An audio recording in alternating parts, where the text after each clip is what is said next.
Hello everyone, you are welcome to another episode of the podcast. I am your host, Folashade Anozie.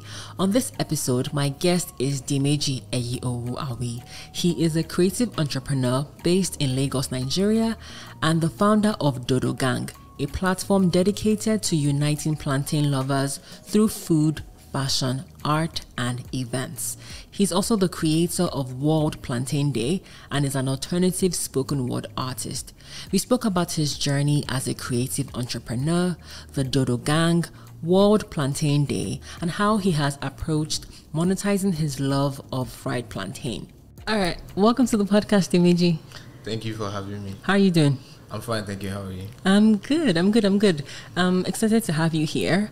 But before we get to know more about you, I want to quickly talk about how we met. I believe that we met like a month and a half ago, right? Yes. This was at the event hosted by Dimeji Bash Eyiowuawi LLP, right? Yes. And was the World Intellectual Property Day. Yes. For, I think it was founders and CEOs of startups. Yes. In media, technology, entertainment, and sports. And I remember, I think it was during the networking session that I spoke to you and I said that, I'd love to interview you on the podcast. And you're like, okay, let me know when you're ready. So, moral of the story is, first of all, thank you for being here. Yeah, well, and for actually coming. And second of all is to thank Dimeji Bash Eyiowuawi for making this interview, quote unquote, indirectly happen, because I probably wouldn't have met you. Maybe sometime somewhere down the line I probably would have met you. But yeah, just wanted to get that out of the way. Just say thank you for being here. Thank you very much, and you are doing an amazing job. So thank you very much. Oh no. Thank you to Dimeji Bash Eyiowuawi LLP for connecting us. It's great. Now, before we came on air, you were saying you're repping yourself, saying that you're Bash Ali, and your own nickname Bash Ali. It is Aleee. It's not Ali. Yes. Talk about how you got that nickname. My middle name is Bashir. So in Ghana, when I was in Ghana, people would mess up Dimeji. They'll call me Dimitri. So I just picked up Bash because it was just easier for people to get that. And along the line, I think one of my friends, JP, probably shouted Bash Ali sometime, and a couple of people just said Bash Ali, and it stuck. Okay, that's interesting. So are you a fan of the boxer Bash Ali? Oh yes, definitely. I'm a big combat sports fan, so I grew up watching Bash Ali, so I knew I had to change the spelling of the name too. So okay, that's cool. And you mentioned that you lived in Ghana, you went to school in Ghana, and your degree you have a bachelor's degree in geography and economics, right? Yes. So first of all, talk about your experience in Ghana. What was that like for you, and why did you even choose to leave Nigeria to go to school in Ghana? First, I think that time was cultism. I didn't want. I know I had a big fear of cultism in Nigeria. I didn't want that, man. So then I know I tried the UK route, probably didn't work out. But I always had this dream of going to Ghana. I always joked about it with my friends in high school. They'll still tell you about it today.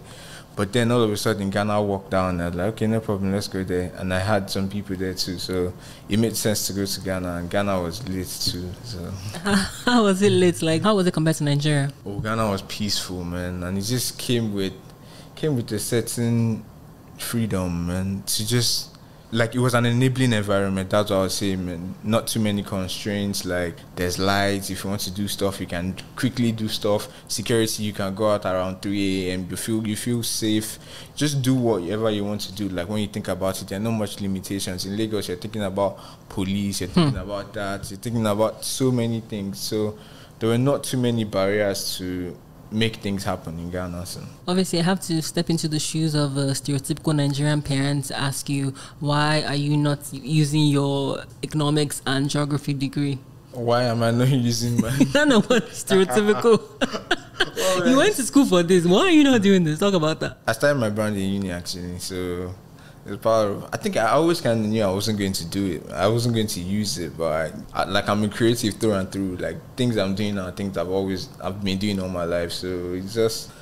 Yeah, but definitely I had to take care of the home first before taking care of the streets. So basically I had to make sure my parents were happy. I had to give them the degree, make sure everybody's okay with that. Then now I'm okay with you. Now I can focus on my own life. Basically, that's where it was. Okay, and you talked about you started your brand in uni, and your brand is Dodo Gang. Yes. And for people who are listening who may not know what Dodo, I mean, I think we all know what gang is, but Dodo is Dodo in Nigeria is what Nigerians called fried plantain. Talk about how the idea for Dodo Gang came to you.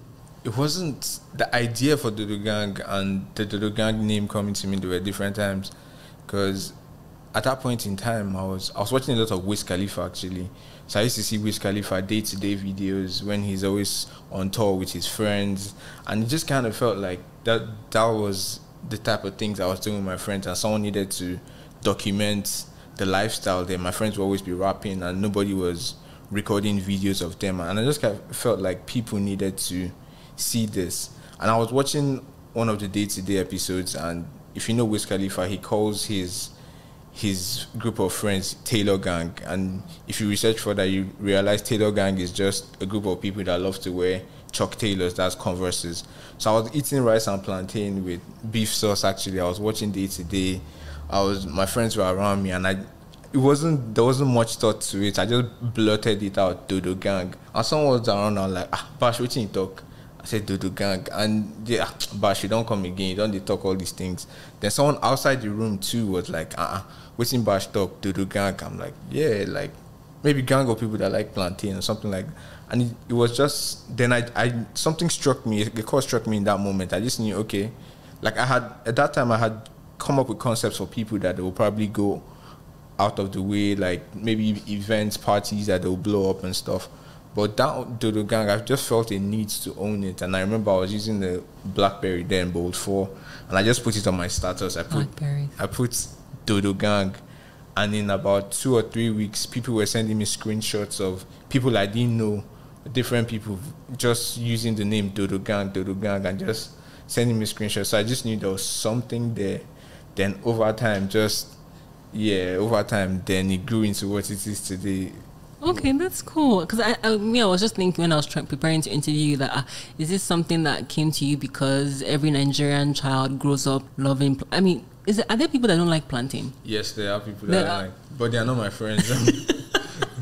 But is it that they don't like plantain? They don't like fried plantain? Because you know plantain, you can boil it. Yeah. So is it that they don't like fried plantain, but they like plantain? The thing is, they're ignorant, so they're not even exploring it. Oh my God. And when you think of plantain, because fried plantain is the most common form, especially in these parts of the world, people just automatically assume fried plantain. So there are people that don't like plantain. Okay, yeah, because I just came back from Rwanda and there was fried plantain there, but it was a different name. It was a different, I don't know, I can't remember the name that they call it in Rwanda, but I need to research that. Yeah. I was like, oh, this is so interesting. I wish I had saved the menu at the hotel that we were. Okay, yeah. So the idea came to you, and you said you thought that there was something there. Yeah. So how did you now say, okay, there's something there? How do I take it a step further and possibly look to Wiz Khalifa as some source of inspiration? At that point in time, like I said, I was still in uni, and I was PRO for international students. So I was doing events, organizing. So I was a popping guy in uni. I won't lie about that. I love how you praise yourself. It's amazing. I won't lie about that. I had been DJing, then I had transitioned into events. But at that point in time, I didn't own any of the things I was doing. I was just doing it for the organization, doing it for other people. Nothing to my name. Things were just going up for other people. Then I remember I had just a series of conversations led to that moment. I think I came to Nigeria one time. Then I was chilling with my brother and his friends. They were done with uni, and they were just thinking about how they were trying to get jobs and there were no jobs for them. And I just went back and remember just thinking to myself, I don't want that to be me when I'm done with uni. I don't want to be done with uni and then I'll be looking for a job and I'll be saying something. I know that was one of the conversations that led to the thought process. Another one, I was chilling with my friend JP. And JP was just telling me about how all his life he wanted to be a footballer. He had an injury. People were crying. He was crying. People thought he was crying because of the injury, but he was crying because he was thinking to himself, so now that my leg is broken, what am I going to do with my life? And leading up, every time when I was growing up, if you ask me, what do you want to do with your life? I didn't really know. I just tell you something to distract you, so you leave me alone. But I know I probably wanted to be a pilot, I wanted to be a DJ, all these things. But I probably won't share them with people because I know they'll kill my dream. Then after that conversation with JP, at that point in time, I had already come up with the Dodo Gang name. Then I thought to myself, okay, I have this name. obviously it's catchy already. People I don't know are already on it. So what am I going to do with the name? And I said to myself, okay, I do a lot of these things. I draw, I paint, I can write. At that point in time, I was DJing. I do events. So I was like, okay, so I'm not too far stretched out. I need a brand that shows everything I can do in one umbrella. I'm like, okay, Dodo Gang, let's just go with that, man. And that was what we started with. How did you now get to the point of starting a community? Because one thing for you to have an idea, like, you know, you say that, oh, this can be something, but how do you not get other people to buy into that? People who also like Dodo. Like I said, in uni, I was a popping guy. So I just realized, okay, people like to be where I was. People like if I'm organizing an event, or if I throw my weight behind an event, people will show up there. Even DJing is not like I set out to say I wanted to be a DJ. It's just I had a lot of songs on my laptop, and then my guys, when they are doing drink ups or stuff, they be like, Bash, you have plenty of music now, but just come and be my DJ. And yeah, so that's how that grew. Then I now started doing events, because I was like, okay, I've been in this event space. Let me do a Dodo Gang event. And it didn't have anything to do with Plantain. I called it Unforgettable, actually. That was our first event in Accra. And if you, why are you laughing? It's because of that event was, I don't know, bringing that event together, everything, and how the event happened in the end. It was successful. I had fun. People that came had fun. But then people don't see what you had to do to get. Yeah, all they see is the finished product. And at that point in time, on the flyer, I thought Dodo Gang would be like an event thing. Well, and my thing was, okay, at all our events, there'll be free Dodo, free Plantain. Not knowing in Ghana at that point, Dodo means weed. So wow. I'll put on my flyer, free Dodo at the event. And a lot of people thought they would come to the event and see free weed. And they just come for the... But we had a lot of free stuff at that. Obviously, you're starting now, so you just want your stuff to pop. So a lot of people came through. The event was late. It's a long story behind that event. Yeah. I don't want to... Yeah. There's a very long story behind that event, but the event was late. People came through, and from that one, just seeing how much crowd I pulled on my own in Ghana, so it just gave me ginger. And from then, I just kept listening to more people. Like when people request stuff, I'll just do that. So from the events, people now started saying, "Yo, you should do T-shirts. You should do merch." Okay, no problem. I supplied the demand, started designing T-shirts, and from there, started growing more events, T-shirts in between events, and people just knew me around, because you see me everywhere. You see me on the mosque on Fridays. You see me in class. You see me in the club. You see me at the restaurant eating. So you just see me everywhere. Mm-hmm. And yeah, from there, and when you see me, I'll tell you what's happening. Yo, I have T-shirts for sale. Yo, I have this event happening. So people just kept coming around, and yeah. Okay, that's cool. That's very cool. So during the course of my research, I found out that you also you have a blog. Was that what you also started when you were in uni, to complement, like, okay, there's something there, but in order for it to scale probably faster, to build that community, I'm going to start a blog? Yes, like I said, back then, my thing was, I felt like my guys then, somebody needed to document the lifestyle that they were living. Like, I might just be chilling with my guys, and there's a producer, someone is making beats, someone is freestyling, and I just felt like all this content, nobody's putting it out there. So I'll just always record them when they are freestyling and all these things. And that's where the idea came for the blog. I need to put out what these guys are doing. I need to put it out on YouTube. And from then, it just morphed into what it is today, because I realized they didn't see themselves as I saw them. Like, I thought they were superstars in my eyes. I was like, yo, a lot of the songs I was listening to then, they never got dropped. A lot of those guys are probably not doing music right now, but I was just like, man, I need to put, even when they're performing on stage, I'll go and record their videos and just put it out there, but they didn't pick up on it. So yeah, I mean, sometimes, it takes someone else seeing you for you to see yourself. So yeah. Okay, so you now finished from uni, and then you now become an intern/media manager at Book Buzz Foundation. No, exactly. I started spoken word after uni. Oh, okay, so let's talk about spoken word. How did you get into spoken word? Was it from your hanging out with producers, seeing that you have that passion? Yes, and yes, that influenced my sound, hanging out with producers and just helping artists too, man. Because when I'm doing events, I always try and get my guys on the stage or just help out anywhere I could, man. But I knew I always had words like I could write, but I wasn't just doing anything. I had written like a lot of stuff on my BlackBerry. Actually, that phone trashed for me. So can I just say that it breaks my heart that BlackBerry is not here? Like, there's no other phone that I use beyond, Like back in the day. Oh my God, it's so sad. Like it's so like I'll be out at bars and I'll have ideas. I'll just start writing on my notepad and then I'll email them to myself so they're never lost. And that was just it. I had written so much, but I hadn't put them out. Then I remember I spent a weekend with Piper, and I just saw how much Piper and Wizkid and Shady, they were always sending voice notes to themselves when they have melody ideas, when they have ideas for lyrics. They were just always sending stuff to themselves through voice notes. I asked Piper, like, yo, bro, why are you guys sending so much voice notes? It's like, yo, when you have an idea, it's best to just put it down there so it doesn't get lost. Then I went back home, and I remember that morning, I woke up like 6 a.m. and immediately I just started recording plenty voice notes. I was going to go into my notes and I just started recording.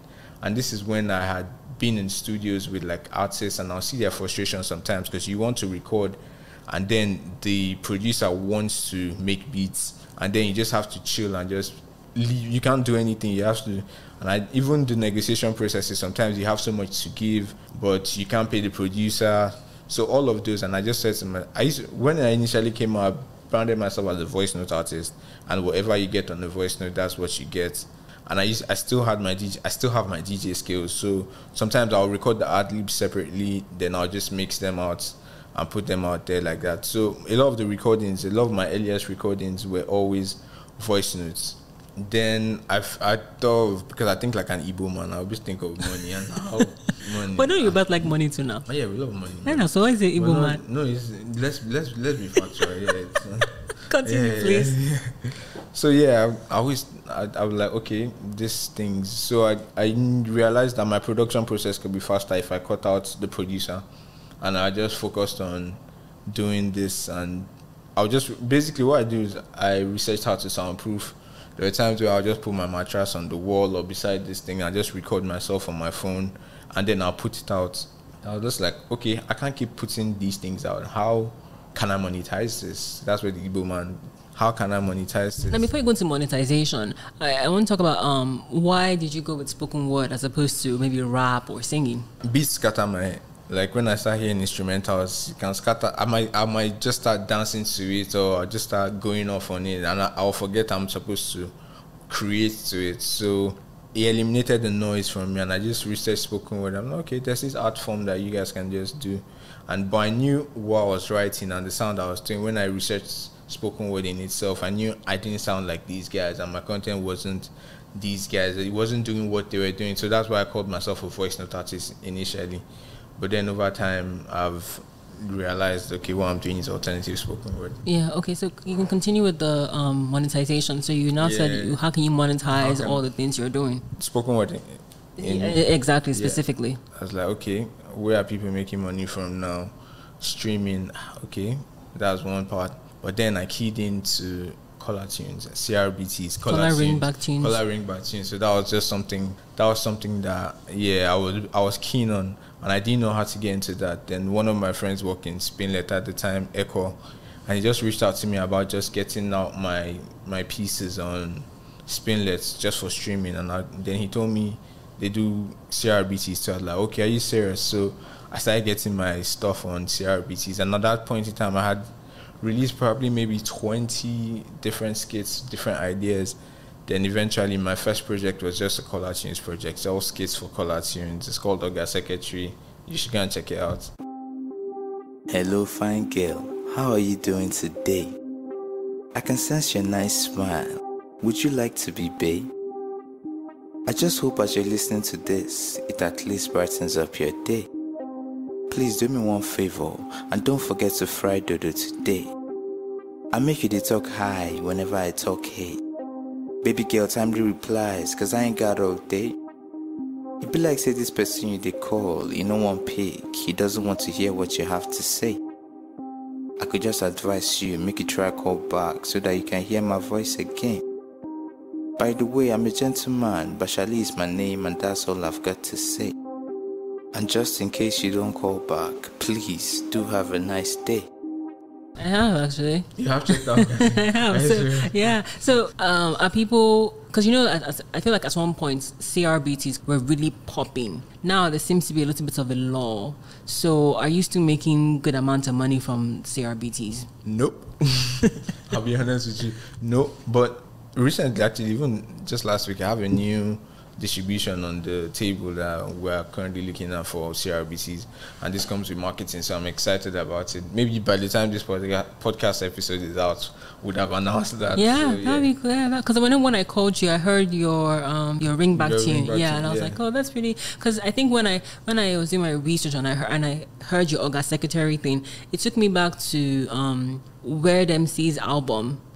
There's this thing that she has with Funke Akindele. There's a skit there that she said, green, green, green, green, green. For you, my ring, or something. Actually, haven't heard that. Are you serious? I'll play for you when we're done. Yeah, so it just made me think about that.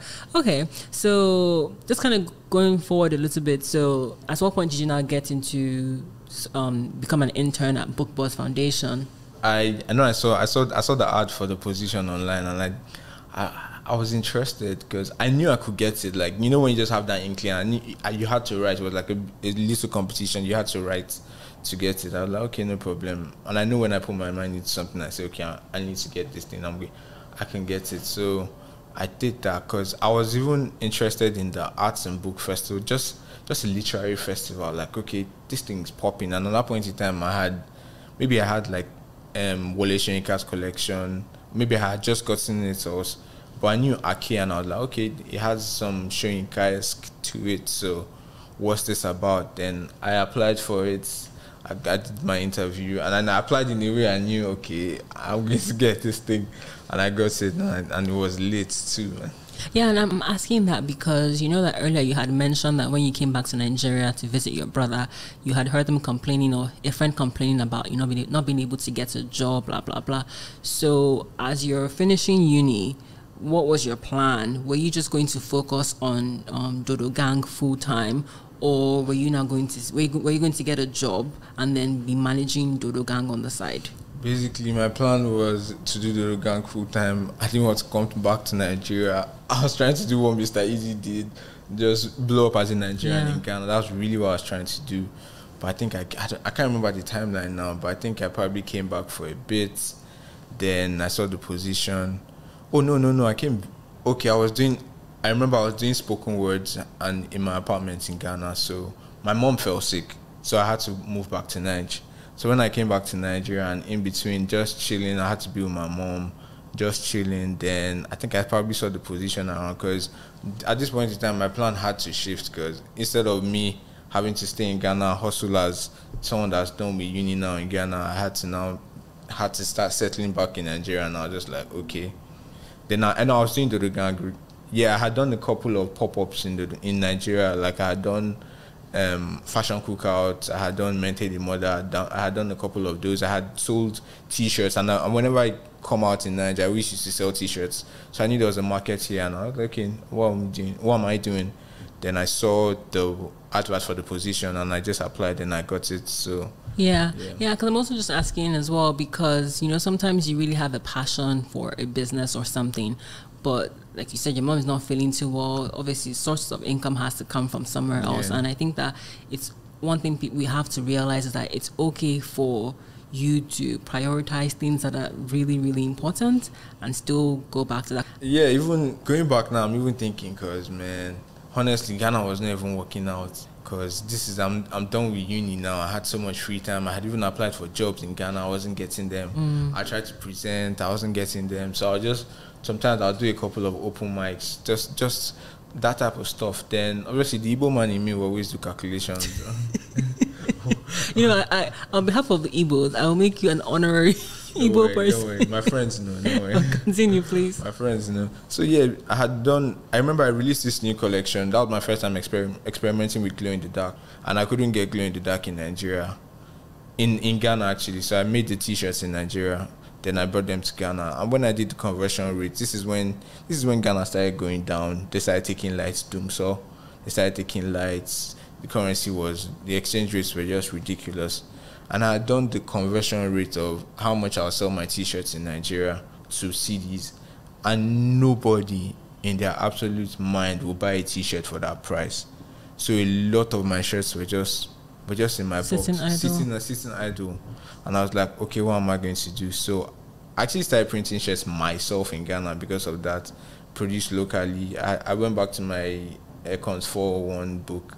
I started producing myself. The first batch of t-shirts I made, I produced them myself. I sold them in Ghana, bought my tickets, came back to Nigeria. Wow. Then, I remember I did that. I did the collection. I did the 2,000 sales. I probably sold all those t-shirts that had been chilling with me. I sold them for like 2,000, 2,500. And I was selling. I was just thinking to myself, okay, so why was I in Ghana racking up my bills? And so after I had sold a couple of t-shirts and stuff, then I think I'll probably idle. And then I saw the advert for the Bookbird Foundation job, and I applied. I got it. I'm working at Bookbird Foundation. We did Ake Festival 2015, I guess, and just working with LS Lolashonei and just learning more about the literary world in Nigeria. Knowing that's how I got to know more poets, more spoken word artists. I got to perform at the festival, so it was a great time for me. It was a good time for me to improve on my art as a spoken word artist and just see the other avenues, know how the literary world works, and met a lot of creatives through that.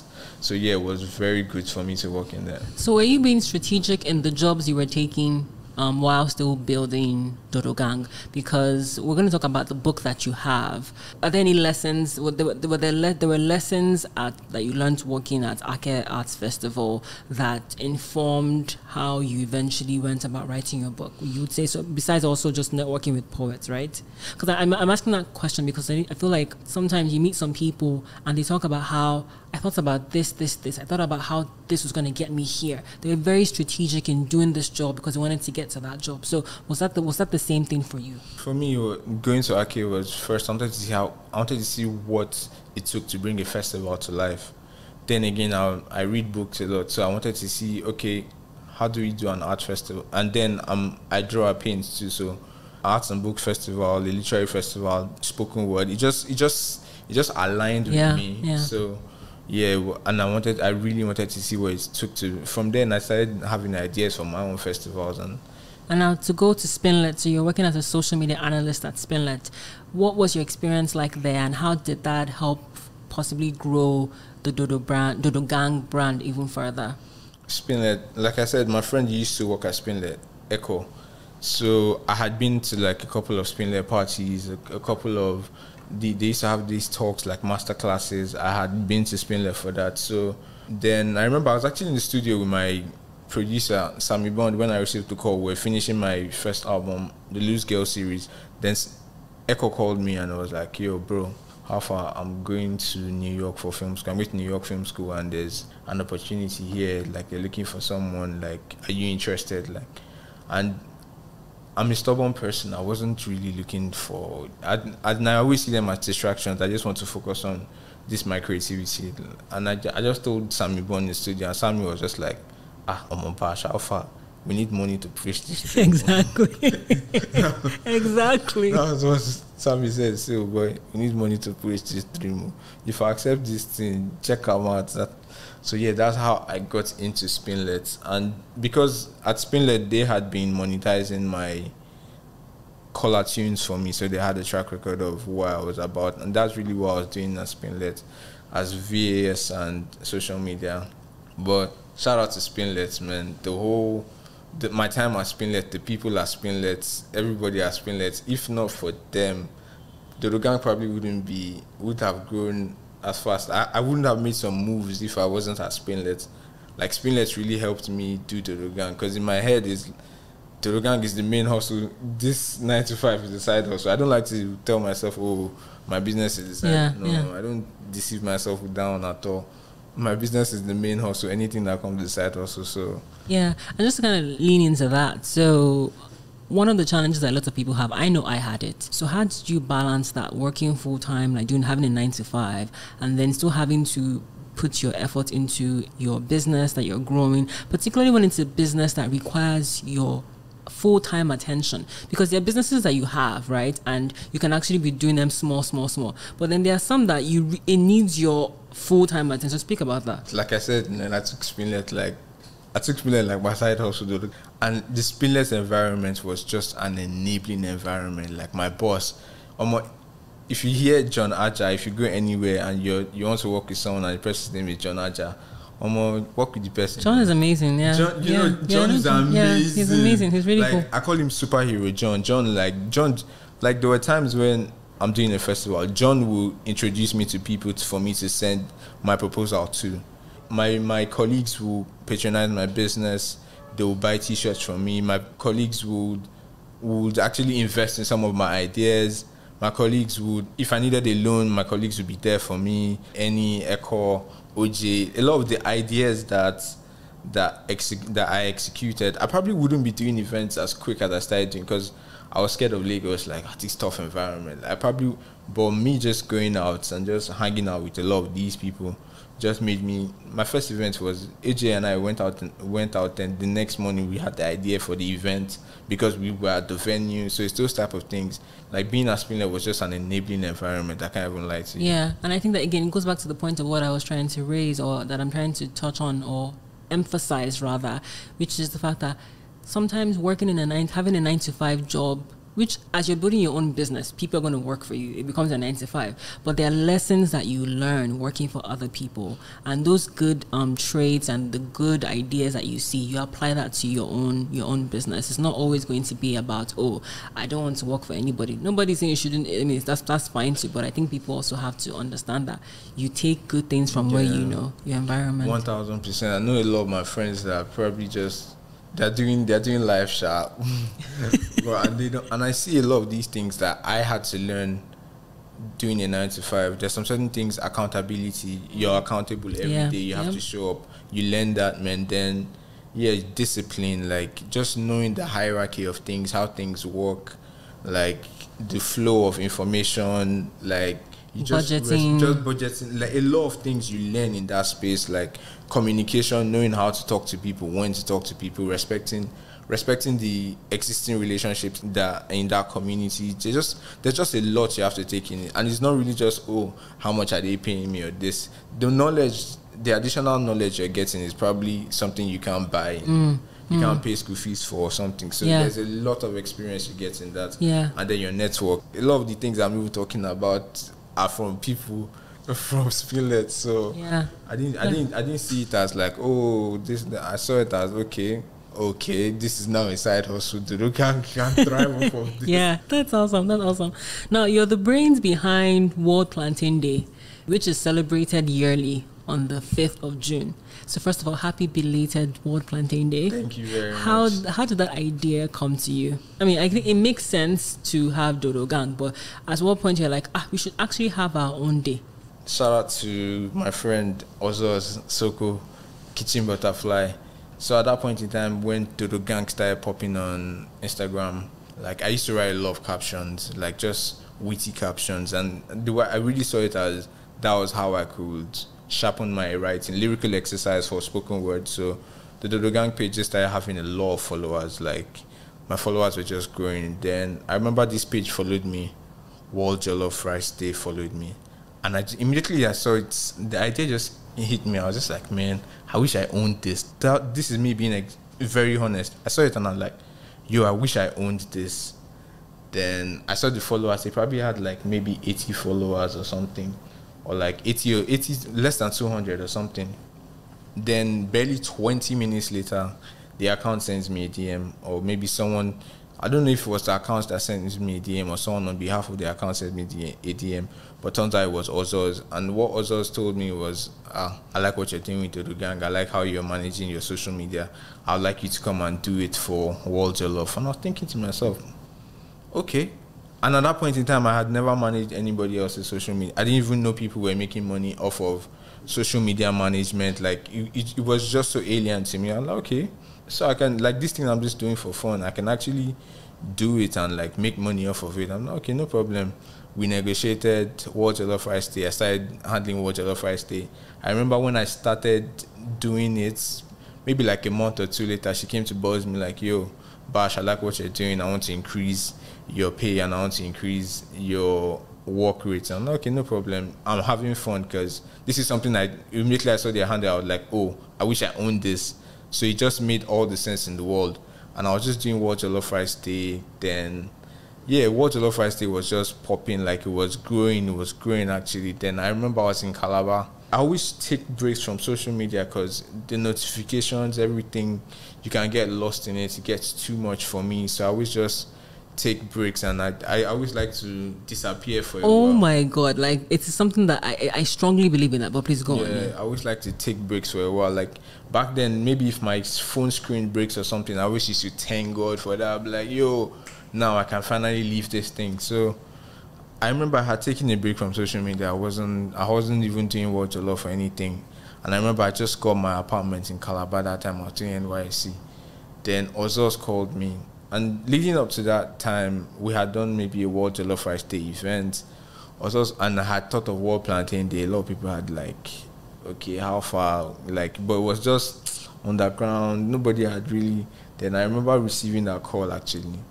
Ozos was like, and if you know Ozos has one nice voice like this. I said, my G, how far? I'm like, I did, what's up?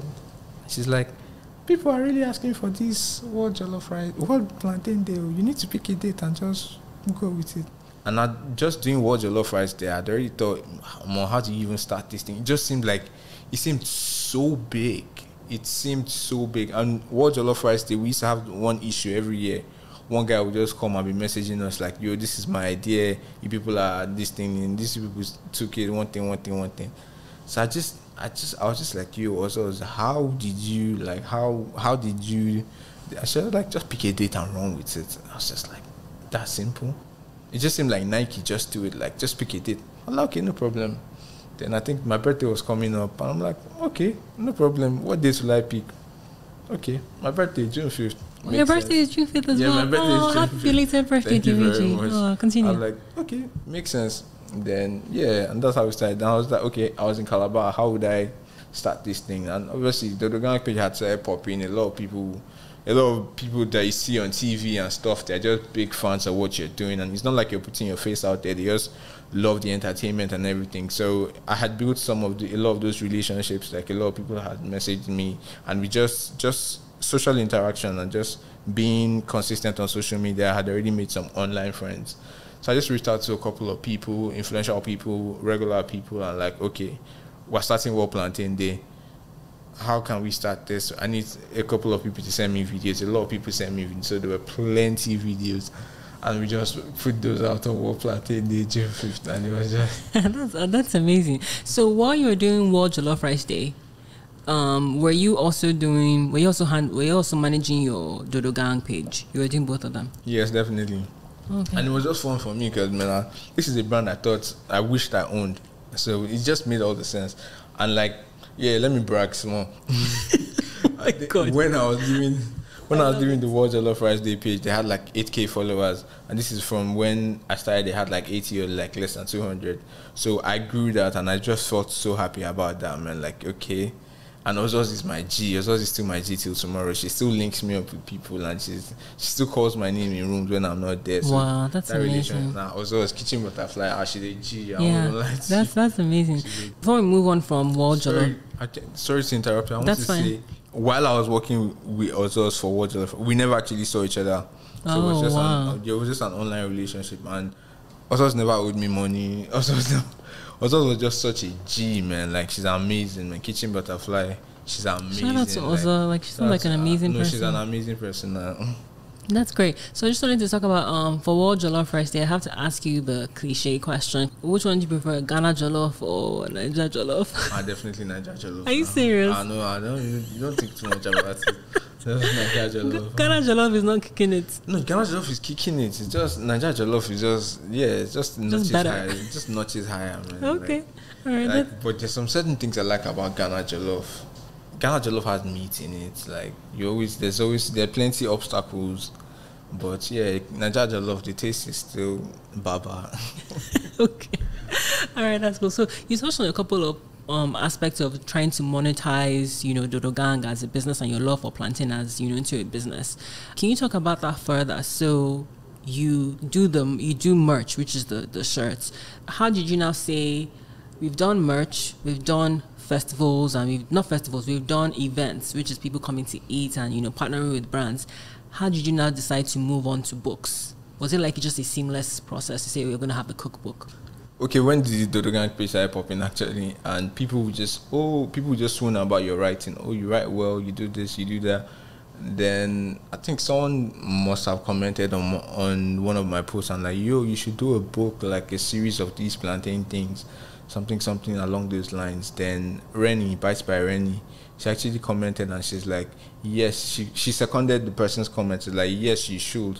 And I know myself. It's not like let me not spoil my market. It's not like I can fry plantain, but it's not like I'm the best. Like when I see people that can cook like that Ozor's Afro Lem's level, I know I'm not on that level. It's not my strength.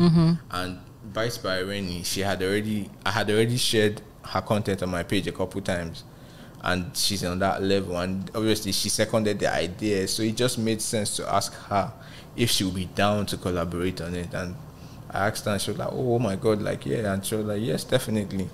And so 4 years later, we released the book. Yeah, and the book is called 10 Easy Ways to Love Plantain. Yes. And it's by Dimeji Bash Eyiowuawi and Morenike Ayovuawi. Yes. Culinary Entertainment, a romantic book for plantain lovers.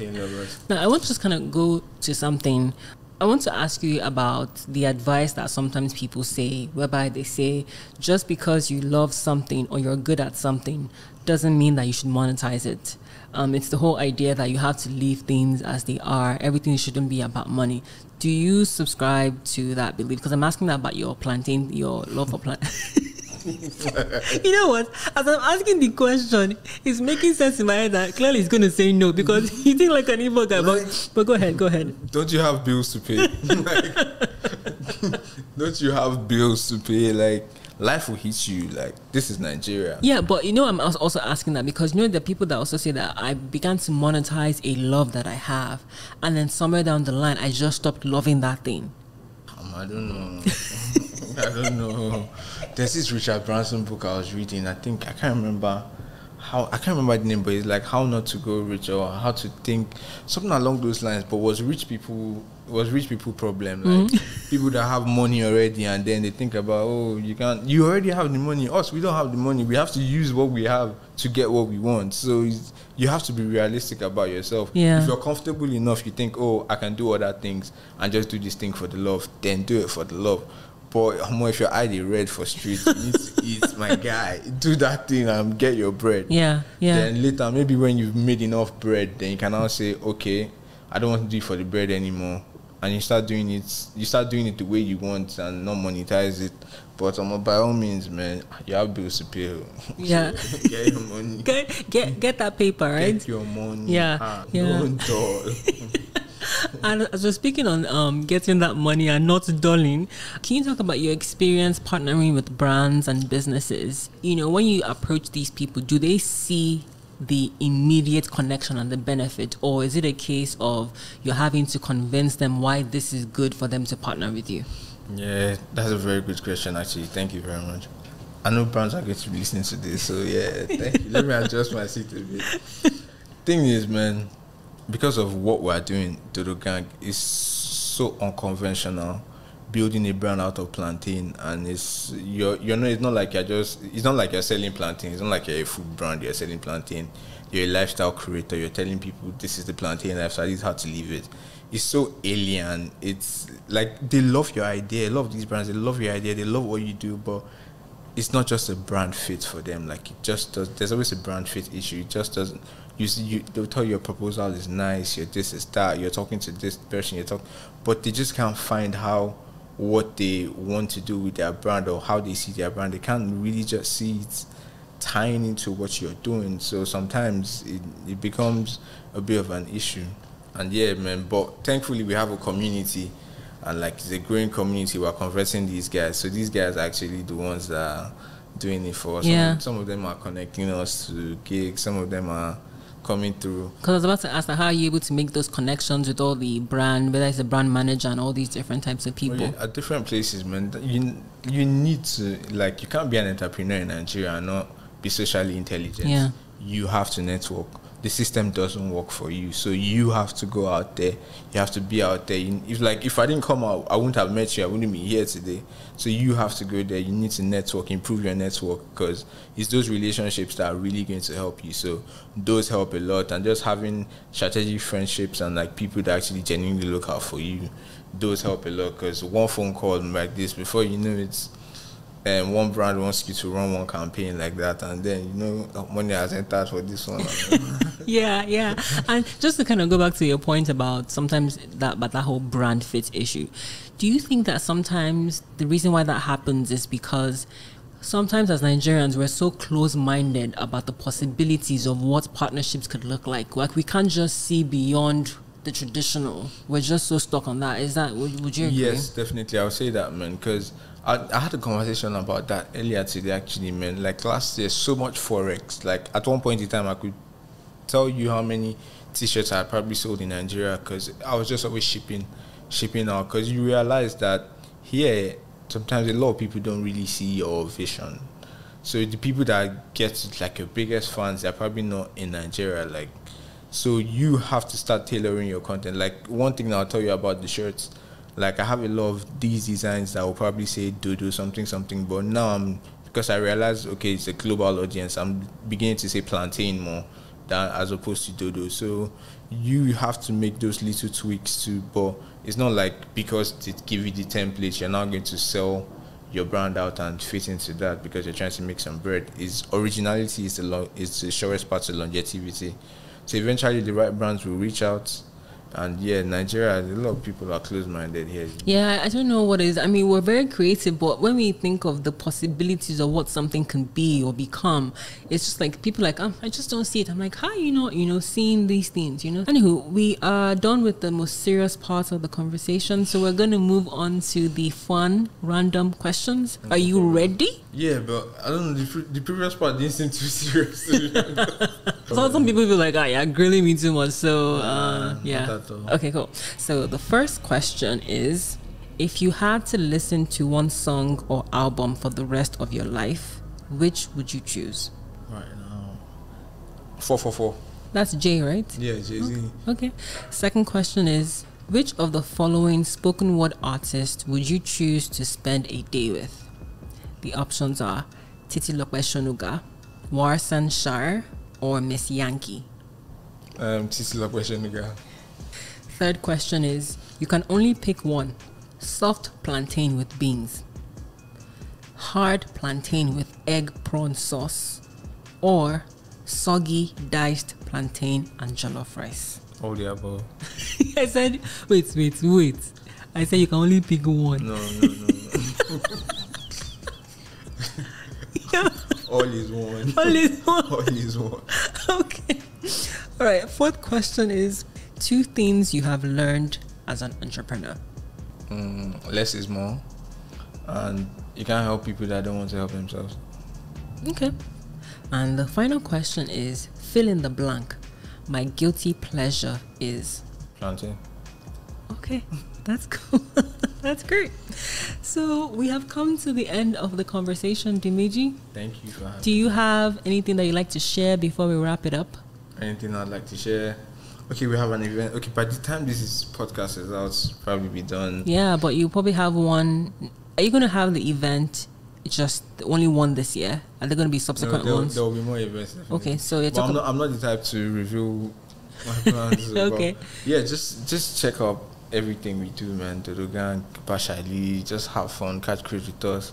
And brands, man, like, it will make more sense for brands to, like, we have a community, like a strong community. It will make a lot more sense for brands to, like, reach out and see how they can tap into what we're doing and, like, how we can just rub minds, because we're open to tailored arrangements. We can always, let's share this money now. It's not only these guys. It's not only Lagos big boys that must chop. Lagos big girls too gotta chop, do you right? understand? And the Dodo lovers, plantain lovers need to eat plantain. So yeah, so they can find you on Instagram at Dodo Gang _. Yes. And on Twitter at Dodo. Same handle everywhere. Consistency branding. Dodo Gang _ is very easy to find. Yeah, and for people that may want to join the community, is the community just strictly on social media, or do you also have a WhatsApp group?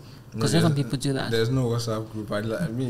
Those notifications. I like to sleep at night. Yeah. There's no WhatsApp group. It's on. Even that WhatsApp group idea. A lot of people have reached out for it.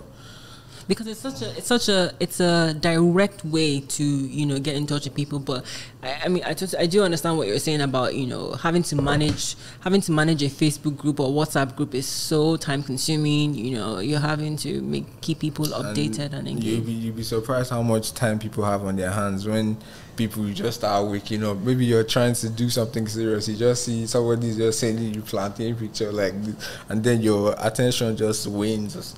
Those type of things, and there's a lot of energies to do. It's best to just eventually we'll have those, and that's what the events are for people to meet themselves. Because a lot of people are in my DMs for a lot of weird reasons. I'm trying to toast this girl, she likes your merch. So like those, like people meet each other at my events, like those type of things. It's great. Yeah, that's great. Well, thank you so much for your time, Dimeji. Thank you very much for having me, Shade. This episode is edited and produced by Folashade Anozie. Theme song for the pod is by John Akinola. If you enjoyed this episode, please rate and leave us a comment on iTunes and Spotify. It really, really makes a difference and helps the show get discovered. The podcast is also available on Podbean, AudioMac, Google Podcast, and Stitcher Radio. Simply search for TheSNC Podcast. You can also check us out on Twitter, Instagram, and Facebook. Thank you for listening.